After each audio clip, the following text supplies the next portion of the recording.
Students, कैसे हैं आप लोग। हम लोगों ने स्टार्ट किया था कनेक्टिव टिश्यू और मैंने काफ़ी ब्रीफ में उसका थोड़ा इंट्रोडक्शन आपको दिया था। अब मैं थोड़ा सा डिटेल में उसको वन बाय वन आपके साथ डिस्कस करूँगी। कनेक्टिव टिश्यू जो कि सेकेंड टाइप ऑफ टिश्यू है। फर्स्ट हम लोगों ने एपिथेलियल टिश्यू पढ़ा था और connective tissue, and then next two are muscular and nervous tissue. तो हम देखते हैं कनेक्टिव टिश्यू में क्या क्या है। जो सबसे पहले तो हम बात करेंगे कंपोनेंट्स की। कनेक्टिव टिश्यू के 3 कंपोनेंट्स होते हैं।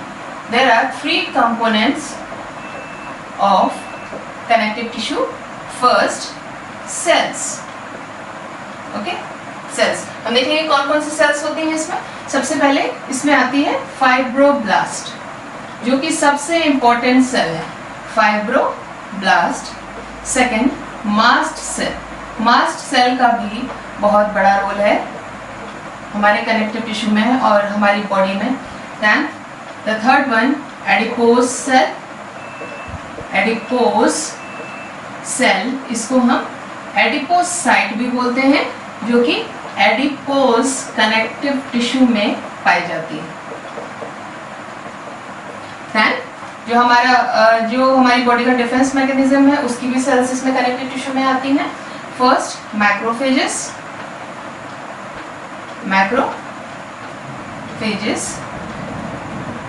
देन सेकेंड आएगी हमारी लिम्फोसाइट।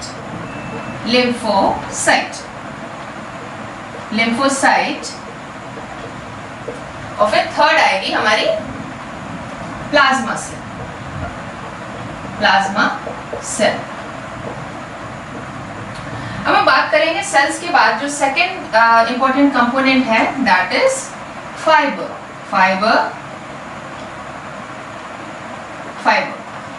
फाइबर में 3 टाइप्स ऑफ फाइबर प्रेजेंट होते हैं। फर्स्ट इज कोलेजन फाइबर, जो कि सबसे ज्यादा क्वांटिटी में कनेक्टिव टिश्यू में पाया जाता है। Second it is elastic fibre. Then after elastic fiber it is reticular fiber. इसके बारे में मैंने आपको थोड़ा सा पिछले वीडियो में बताया था कि कैसे ये सेल्स, ये फाइबर्स और जो इसका ग्राउंड सब्सटेंस है, दैट इज मैट्रिक्स, वो कैसे डिस्ट्रीब्यूटेड है। एक बार आप अगर उसे देख लेंगे तो आपको क्लियर हो जाएगा। Then third is ground substance, that is matrix, जिसमें हमारी सेल्स और हमारे फाइबर्स लाइक करते हैं। मैट्रिक्स जो होती है वो हमारा प्रोटीन और कार्बोहाइड्रेट दोनों के कॉम्पोजिशन से बनती है। That is mucopolysaccharide.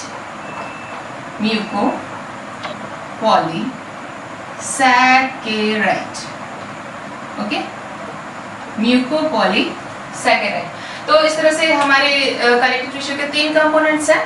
सेल्स, जिसमें सबसे इंपॉर्टेंट फाइब्रोब्लास्ट है, मास्ट सेल्स है, adipocyte that is adipose cells है, और macrophages, lymphocyte, plasma cells. And in fiber, if you talk about fiber, सबसे इंपॉर्टेंट फाइबर है collagen, then elastic fiber and reticular fiber, then third matrix which is formed by mucopolysaccharide. अब हम one by one हम cells को discuss करेंगे, फिर fibres को discuss करेंगे। तो हम सबसे पहले बात करते हैं सेल्स की, जिसमें हम डिस्कस करेंगे फाइब्रोब्लास्ट को।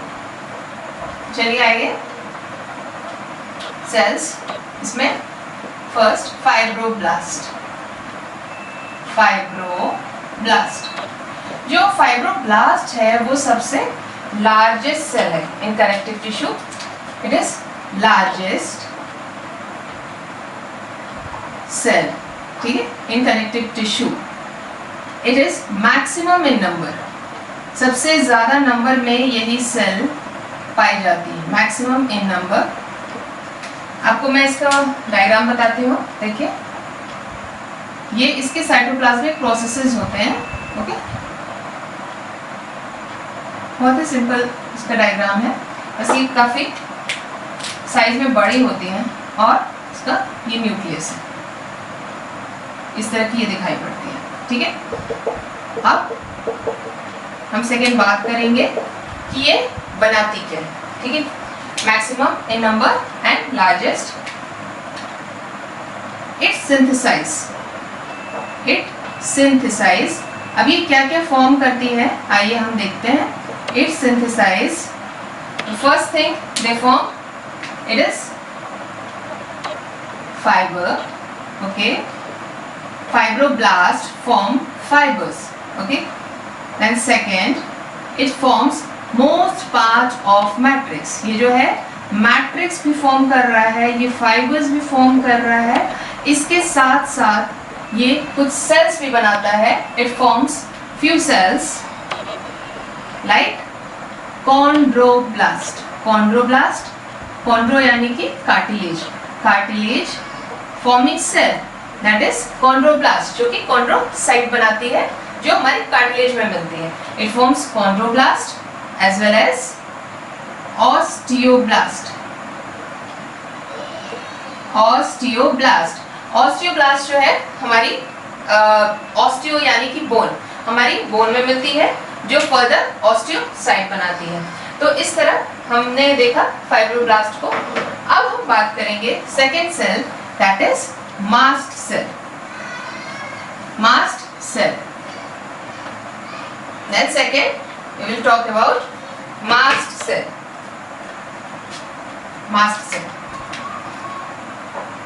सेकेंड पे है हमारी मास्ट सेल, जो कि बहुत ही इंपॉर्टेंट सेल है कनेक्टिव टिश्यू की. जो मास्ट सेल है that is amoeboid in shape. It is amoeboid in shape. इसमें 2 to 3 lobe S shape nucleus होता है. 2 to 3 lobed S-shaped nucleus होता है. Okay, this is amoeboid in shape with 2 to 3 lobed nucleus. It mainly forms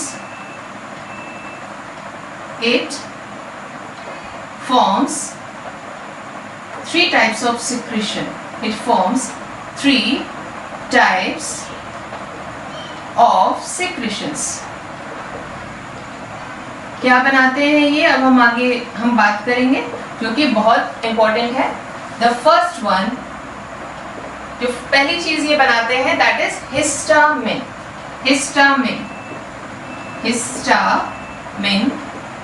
histamine is a very important secretion, जिसका हमारी body में बहुत बड़ा रोल है.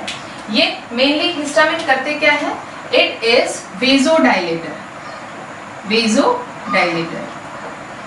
देखिए, कहीं भी अगर हमारी बॉडी में एलर्जिक रिएक्शन होता है, जैसे हमारी स्किन पे अगर किसी इंसेक्ट ने कुछ बाइट कर ली है, तो वहाँ पे तुरंत हमारी बॉडी जो है उसको एज अ फॉरेन कुछ केमिकल उससे देखती है, और तुरंत वहाँ पे एलर्जिक रिएक्शन शुरू हो जाता है.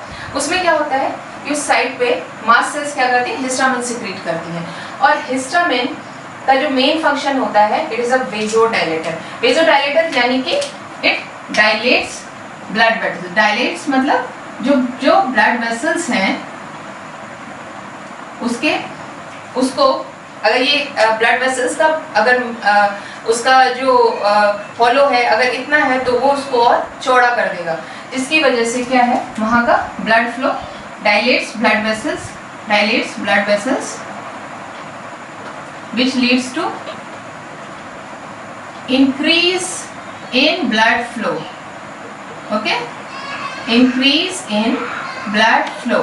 अब क्या करता है कि वहाँ पे अगर हमारा ब्लड फ्लो अगर इंक्रीज कर जाता है, आपको देखिए, अगर ब्लड फ्लो अगर पहले इतना था तो ब्लड फ्लो अब इतना हो रहा है. अगर पहले इतना था तो हिस्टामिन की वजह से ब्लड फ्लो इतना हो रहा है, इसकी वजह से क्या हो जाएगा, रेडनेस आएगी. क्योंकि वहाँ पे ब्लड फ्लो ज़्यादा हो रहा है, तो विच लीड्स टू रेडनेस, जो कि हम लोग एलर्जिक रिएक्शंस में लोकल साइट पे देखते हैं. इसके साथ ही ये क्या करता है, इट इंक्रीजेस द परमिएबिलिटी. जो वेसल्स हैं उनकी परमिएबिलिटी इंक्रीज कर देता है, जिससे कि हमारा प्लाज्मा जो है वो यहाँ लोकल साइट में आने लगता है. ओके, तो फिर इसकी वजह से क्या हो जाता है, अगर वो हमारा जो फ्लूइड है वो अंदर फ्लो कर रहा है, वो बाहर आ रहा है, तो इसकी वजह से लोकल साइड पे स्वेलिंग हो जाती है, increase permeability which leads to swelling. अब इन दोनों कंडीशन की वजह से आप देख रहे हो रेडनेस हो रही है, स्वेलिंग हो रही है, तो और साथ में क्या होता है कि यहाँ पे जो WBCs वगैरह हैं, जो मैक्रोफेजेस हैं, लिम्फोसाइट्स हैं, वो लोकल कलेक्शन होने लगता है और हमें थोड़ी इचिंग सी फील होती है उस लोकल साइड पे। तो उसको काउंटरैक्ट करने के लिए हम जो मेडिसिन लेते हैं उसको हम कहते हैं antihistaminic. Antihistaminic, histaminic, this is the medicine which we take to counteract the reaction of histamine. तो like this हम इसको counteract करते हैं in allergic reactions. allergic reactions, ठीक है। तो हम देख रहे हैं एलर्जिक रिएक्शन में हिस्टामिन का काफी बड़ा रोल है। सेकेंड आती है that is serotonin. Serotonin, serotonin जो है इसका जस्ट अपोजिट एक्शन है। जैसे ये वेजोडाइलेटर है, serotonin is a vasoconstrictor. Serotonin is a vasoconstrictor. Vasoconstrictor यानी कि जो वेसल्स हैं उनको कॉन्स्ट्रिक्ट कर रही है, वहाँ फ्लो कम कर रही है। बट क्यों कर रही है ऐसा, हम इसको देखेंगे आगे कि ऐसा कर क्यों रही है। इसमें क्या होता है, ये जो है सेरोटोनिन सीक्रेट कब होता है, हम देखेंगे जब हमारी बॉडी में कहीं कट या इंजरी होती है। कट और इंजरी, तो उसमें क्या है, ऑब्वियसली अगर कट या इंजरी है तो तुरंत ब्लड जो है वो हमारा बाहर निकलने लगता है। अब अगर वो वैसे ही निकलता रहे तो हमारी बॉडी से बहुत ज़्यादा ब्लड लॉस कर जाएगा। तो वहाँ पे क्या होता है, सेरोटोनिन इंक्रीज करता है, जो ब्लड वेसल्स उस पार्ट को सप्लाई करती हैं उनके जो ओपनिंग है उसको कॉन्स्ट्रिक्ट कर देता है, because it is a vasoconstrictor. Vessels को कॉन्स्ट्रिक्ट कर देता है जिससे कि हमारा ब्लड लॉस कम हो जाता है। तो at the site of cut और injury what does serotonin do, it constrict blood vessels, constrict blood vessels which leads to decrease blood loss, ठीक है, which leads to decrease blood loss, और इससे हमारा blood loss होने से बच जाता है। Then we'll talk about the third one, that is heparin. heparin, okay, heparin क्या है, heparin is a natural anticoagulant. heparin is a natural anticoagulant. natural anticoagulant। अब एंटीकोएगुलेंट क्या होते हैं, एंटीकोएगुलेंट यानी कि हमारी बॉडी में अगर कहीं भी क्लॉट होने को बनने से अगर रोका जा रहा है तो वो एंटीकोएगुलेंट करते हैं। एंटीकोएगुलेंट का मेन जो फंक्शन होता है वो हमारी बॉडी में क्लॉट बनने से रोकते हैं, या हमारे ब्लड को क्लॉट होने से रोकते हैं। तो ये हमारी बॉडी में नेचुरली रन कर रहे होते हैं, जैसे नेचुरल एंटीकोएगुलेंट। हमारी बॉडी में जो कोएगुलेंट और एंटीकोएगुलेंट में एक बैलेंस चल रहा होता है, दोनों एक दूसरे के एक्शन को काउंटरैक्ट करते हुए चलते हैं, तभी हमारा ब्लड जो है वो स्मूथली रन करता है। अदरवाइज या तो वो बहुत पतला हो जाता, अगर हमारी बॉडी में केवल एंटीकोएगुलेंट होता तो वो बहुत पतला हो जाता। अगर हमारी बॉडी में केवल कोएगुलेंट होते, जो मैं अभी बता रही हूँ किसकी वजह से कोएगुलेशन होता है, तो हमारी बॉडी में जगह जगह क्लॉट्स बन जाते हैं और जहाँ ब्लड सप्लाई होनी होती है वहाँ ब्लड सप्लाई नहीं हो पाती।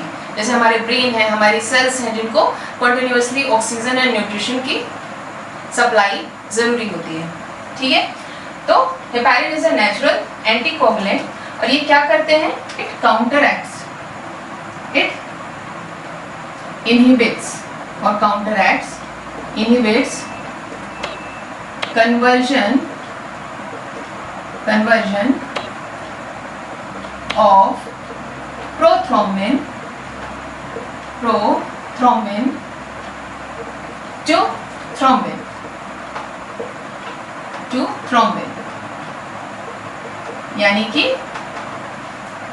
टू थ्रोम्बिन, यानी कि प्रोथ्रोम्बिन को थ्रोम्बिन में कन्वर्ट होने से ये रोक रहे हैं। ओके, प्रोथ्रोम्बिन को थ्रोम्बिन में कन्वर्ट होने से रोक रहे हैं, जिसकी वजह से ये वाले एक्शन को ये इनहिबिट कर रहा है। हमारा जो हेपारिन है ये एक्शन को इनहिबिट कर रहा है, जिससे ये इसमें कन्वर्ट नहीं हो पा रहा है, ये अपने इसी फॉर्म में रह रहा है और ये कोएगुलेशन का कोई भी अपना एक्ट कर नहीं पा रहा है और थ्रोम्बिन नहीं बन रहा है। ओके, तो इस तरह से ये एंटीकोगुलेंट हमारा एक्ट करता है और कॉन्टिन्यूसली हमारे ब्लड में प्रेजेंट रहता है और इस जो स्टेप को ये रोके रखता है। ओके, ये था हमारा मास्ट सेल्स के बारे में। अब हम बात करेंगे third one, that is adipose cells और एडिपोसाइट। थर्ड, एडिपोज सेल और एडिपोसाइट। एडिपोसाइट जो होते हैं ये क्या होते हैं? ये हमारी बॉडी में जो फैट प्रेजेंट होती है, जो हमारी बॉडी में फैट प्रेजेंट होती है वो एडिपोज सेल्स और एडिपोसाइट के अंदर प्रेजेंट होती है in the form of fat globules. ये फैट ग्लोब्यूल्स जो है सेल के अंदर फैट हमारा स्टोर करके रखते हैं। मेन जैसा कि हमने पढ़ा है कि जब हम स्टार्वेशन में चले जाते हैं या फिर जब फास्टिंग में चले जाते हैं तो हमारी बॉडी जो है वो फैट के थ्रू वो एनर्जी अपनी फुलफिल करती है और साथ ही साथ जो फैट है वो इंसुलेशन का भी काम करता है, जो बॉडी को वार्म रखता है। तो हम देखेंगे जो हमारी जो फैट सेल्स हैं वो 2 टाइप्स की होती हैं। इसमें on the basis of presence of number of fat globules, number कितनी फैट ग्लोब्यूल्स प्रेजेंट है, ये 2 पार्ट्स में डिवाइड किया गया है। फर्स्ट इज यूनिलोक्यूलर, जिसमें केवल एक फैट ग्लोब्यूल है, एंड देन मल्टीलोक्यूलर, जिसमें नंबर ऑफ फैट ग्लोब्यूल्स है। अब इसका एक बार इसका स्ट्रक्चर देख लेते हैं। जो हमारी यूनिलोक्यूलर है, this is simple oval cell और इसमें जो फैट ग्लोब्यूल्स है, this is I am making it with red, this is fat globules. The nucleus is shifted to periphery, क्योंकि इतनी स्पेस तो फैट ग्लोब्यूल्स लेती है तो ये न्यूक्लियस और साइटोप्लाज्म ये पेरिफेरी की ओर शिफ्ट हो जाता है। और हम बात करेंगे अब मल्टीलोक्यूलर की। इसमें क्या होता है कि ये जो हमारा सेल है ओवल शेप, इसमें नंबर ऑफ फैट ग्लोब्यूल्स होते हैं, जिसकी वजह से इसको मल्टीलोक्यूलर बोलते हैं। और फैट ग्लोब्यूल्स के साथ साथ इसमें माइटोकॉन्ड्रिया भी होता है। माइटोकॉन्ड्रिया क्या करता है? माइटोकॉन्ड्रिया जो है, जैसा कि हम जानते हैं, माइटोकॉन्ड्रिया एटीपी प्रोड्यूस कराता है हमारी बॉडी में और एनर्जी प्रोवाइड करता है। तो एक तरह से इसका यहाँ प्रेजेंट होना किसी फंक्शन के लिए है, एनर्जी प्रोवाइड करने के लिए है, जो कि कनेक्टेड है कि ये किस में पाए जाते हैं। ओके, यहाँ पे जो न्यूक्लियस है वो सेंटर में आएगा, देखते हैं। ये फैट ग्लोब्यूल्स है, fat globules, this is mitochondria, mitochondria.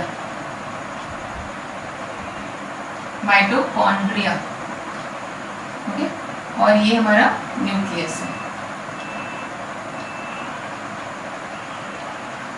ये न्यूक्लियस है। ओके, ठीक है। इसी तरह से ये देखेंगे, this is fat globule, this is fat globule and this is nucleus, this is clear cytoplasm,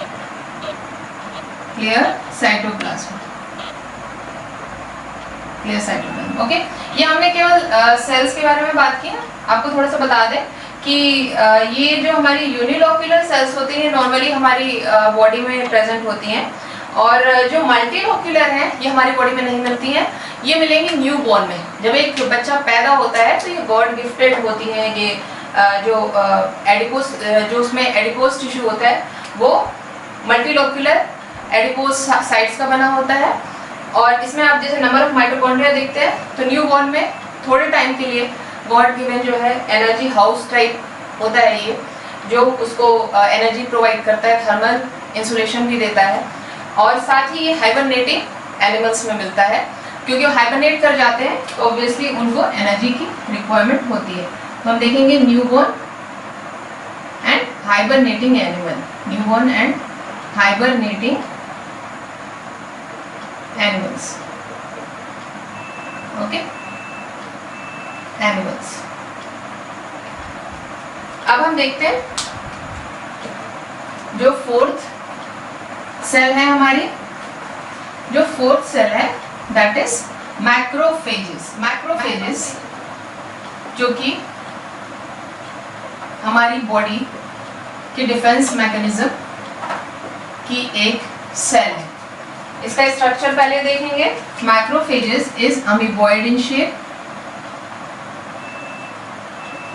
it has bean shaped nucleus, bean shaped nucleus होता है इसका, और इसके साथ ही इसमें नंबर ऑफ लाइसोसोम्स होते हैं, बहुत सारे लाइसोसोम्स होते हैं।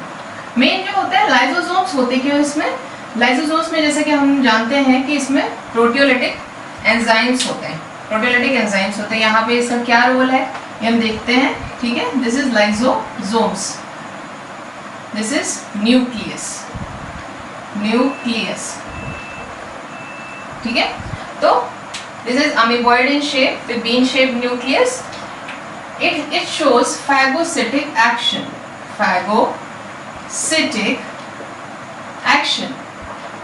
जो मैक्रोफेजेस हैं वो phagocytic action शो करते हैं, that's why it is called as scavenger cell of our body, okay। तो देखेंगे स्कैवेंजर सेल क्यों कहते हैं। हमारी बॉडी में कहीं से भी अगर कोई फॉरेन ऑर्गेनिज्म आ जाए, जैसे बैक्टीरिया है, वायरस है, या हमारी बॉडी की जो खुद की जो डेड सेल्स हैं वो अगर हमारी बॉडी में है तो उसको रिमूव करने के लिए मैक्रोफेजेस सामने आते हैं। ये क्या करते हैं, उनको इंगल्फ कर लेते हैं, उनको खा जाते हैं, और इनके पास ढेर सारे लाइसोसोम्स हैं जिनका मेन फंक्शन होता है उन फॉरेन बॉडीज या उन फॉरेन माइक्रो ऑर्गेनिज्म या उन माइक्रो ऑर्गेनिज्म जो हमारी बॉडी के लिए हार्मफुल हैं उनको डाइजेस्ट करने का, ठीक है। तो लाइक हम बात करते हैं, लाइक मान लीजिए ये एक फॉरेन बॉडी है, एक फॉरेन ऑर्गेनिज्म है, तो ये क्या करते हैं, अपने ये इसके पास आएंगे, अपने साइटोप्लाज्मिक प्रोसेसेस ऐसे इसके चारों ओर धीरे धीरे फैलाएंगे। इसके साथ ही ये जो है लाइसोसोम्स जो हैं ये इसके पास आएंगे, ओके, लाइसोसोम्स इसके पास आएंगे। ये बीन शेप्ड न्यूक्लियस है, और धीरे धीरे क्या कर लेंगे, ये उसको इंटरलाइज कर लेंगे, उसको अंदर ले लेंगे, और अंदर लेके ये अंदर ले लेते हैं, और ये इसको डाइजेस्ट कर लेंगे, ठीक है। लाइसोसोम्स के थ्रू, जो लाइसोसोम्स में प्रोटियोलिटिक एंजाइम है वो इसको अटैच करके इसको डाइजेस्ट कर देंगे, ठीक। तो इस तरह से ये हमारी बॉडी के लिए स्कैवेंजर सेल की तरह से ये वर्क या फंक्शन करते हैं। Then we will talk about the fifth one, that is lymphocyte. Lymphocyte जो है हमारी बॉडी की सबसे इम्पोर्टेंट डिफेंस मैकेनिज्म की सेल है, जिसको हम यहाँ बहुत शॉर्ट में डिस्कस करेंगे। इसको हम लोग आगे फिर जब पढ़ेंगे तब हम इसको डिस्कस करेंगे। जो लिम्फोसाइट होती है that is amoeboid in shape with large nucleus। इसके इतने सारे फंक्शन होते हैं लिम्फोसाइट्स के, that's why it has a large nucleus, large chromatin material, okay। क्योंकि ये फर्दर जो है ये बी लिम्फोसाइट और टी लिम्फोसाइट में डिवाइड होती हैं। टी लिम्फोसाइट्स की भी बहुत सारी वेराइटीज़ होती हैं जो कि हम पढ़ेंगे। तो इसके इतने सारे अपने टाइप्स हैं जिसको ये आगे चल के डिवाइड होती रहती हैं, तो इसलिए इनका जो न्यूक्लियस है वो बहुत ही लार्ज होता है। इनका मेन फंक्शन तो बहुत सारा होता है, जिसमें से हम यहाँ केवल बता रहे हैं आपको कि ये एंटीबॉडीज प्रोड्यूस करती हैं, as well as plasma cell. It forms antibody as well as plasma cell. Antibody and plasma cells. Plasma cells क्या है? प्लाज्मा सेल्स जो हैं खुद antibody forming cell. Plasma cell is itself antibody forming cell. Antibodies क्या होते हैं? जैसे कि हमारी बॉडी में कोई भी फॉरेन ऑर्गेनिज्म आ जाए, that we call it antigen. ठीक है, एंटीजन, तो हम उसे एंटीजन कहते हैं। तो इससे लड़ने के लिए हमारी बॉडी जो है वो सिंथेसाइज करती है कुछ एंटीबॉडीज कि जाओ और इसको खत्म करके आओ। तो एंटीबॉडीज फॉर्म होती हैं, वो क्या करती हैं? इससे कंबाइन करती हैं, इससे कंबाइन करेंगी और इस तरह से कंबाइन करके इसको न्यूट्रलाइज कर देती हैं,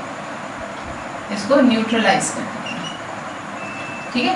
तो एंटीजन एंटीबॉडी मिलके इस तरह से खत्म हो जाते हैं। Then the last one, that is plasma cells. Plasma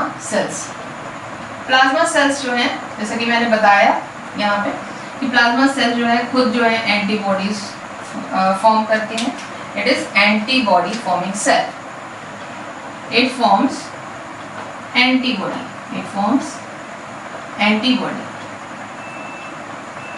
ठीक है, इसका हम देखते हैं स्ट्रक्चर कैसा है।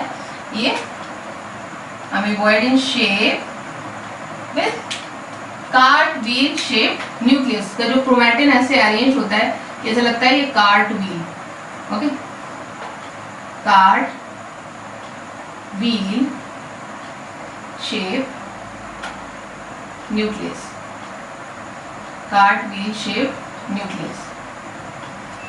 Okay, so this is plasma cell.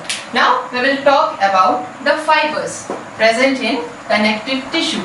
The first of them is collagen fiber. So आइए देखिए, हम बात करते हैं कोलेजन फाइबर में क्या क्या है। कोलेजन फाइबर जो है हमारे कनेक्टिव टिश्यू में सबसे ज्यादा पाई जाती है। This is about fiber. First is collagen fiber. Collagen fiber, they are found in bundles. ऐसे बंडल में मिलते हैं और इनकी स्ट्रेंथ बहुत ज्यादा होती है। ठीक है, collagen fibers are thick and found in bundle.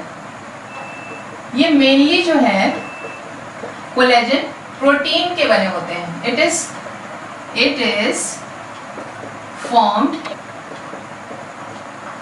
formed by collagen protein. Collagen protein जो होता है ये उससे बने होते हैं। इसका जो कलर होता है, it is white in colour. हम आगे देखेंगे, it is white in colour.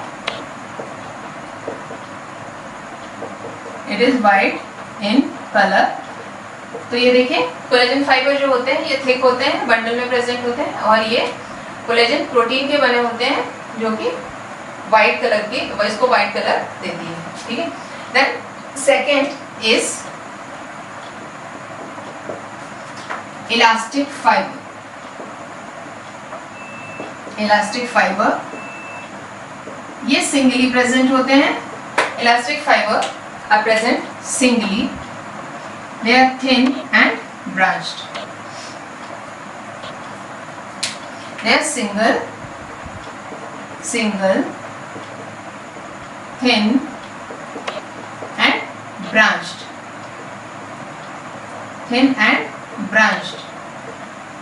Okay. It has maximum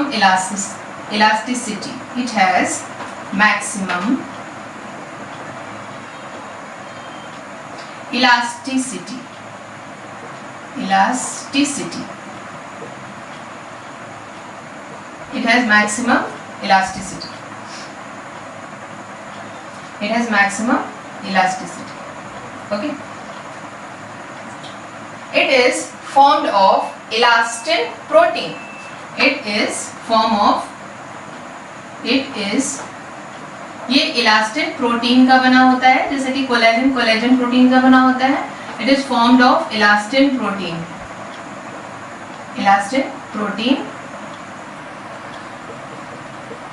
okay. और it is yellow in colour. So हमने देखा कोलेजन फाइबर और elastic fiber. Collagen fiber bundle में होते हैं, कोलेजन प्रोटीन के बने होते हैं और ये काफी स्ट्रॉन्ग होते हैं और स्ट्रेंथ प्रोवाइड करते हैं. It is white in colour. Okay. जो इलास्टिक फाइबर होता है ये सिंगली प्रेजेंट होता है, थिन होता है, ब्रांच होता है. इट हैज मैक्सिमम इलास्टिसिटी और इलास्टिन प्रोटीन का बना होता है और साथ ही ये येलो इन कलर होता है. ओके.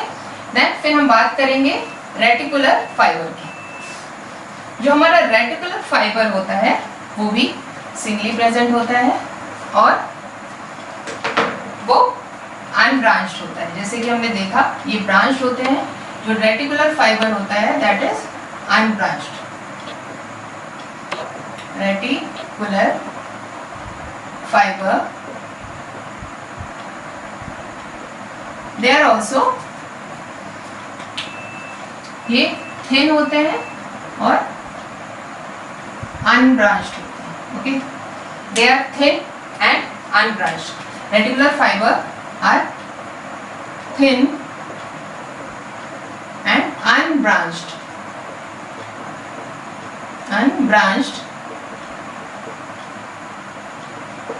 ठीक है. इसमें elasticity is absent and it is formed of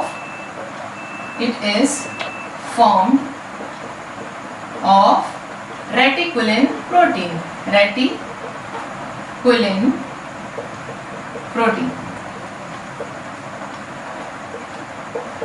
इसका स्ट्रक्चर आपको पता होना चाहिए कि ये सिंगल होता है और ये अनब्रांच्ड होता है.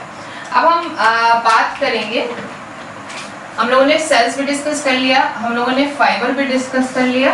अब हम लोग डिस्कस करेंगे इसका कनेक्टिव टिश्यू का क्लासिफिकेशन.